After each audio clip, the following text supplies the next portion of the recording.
Alright guys, welcome to my channel. I'm going to be going over Eurusd and Forex. Alright, let's get into it. So we have here over the past few days, we can see there was an area of resistance here. Eurusd broke above this right here. Strong push up to the upside. Now this area of resistance became an area of support.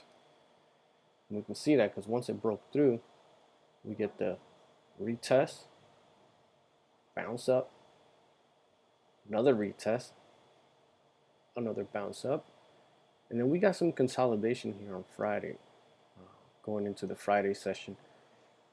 One thing to keep in mind here is, as we can see, there was some huge major consolidation here in this zone.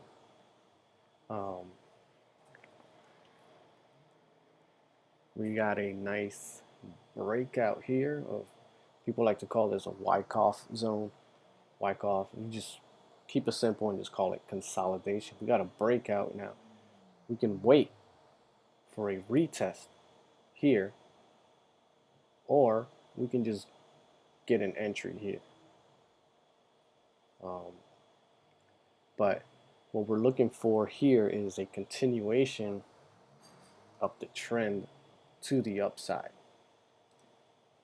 maybe into the next zone here of 1, 2, 3. Don't know.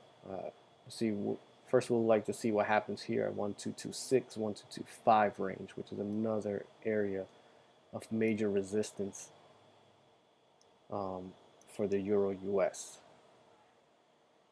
That's all we're looking for here, and it's pretty simple. Let's not make trading complicated.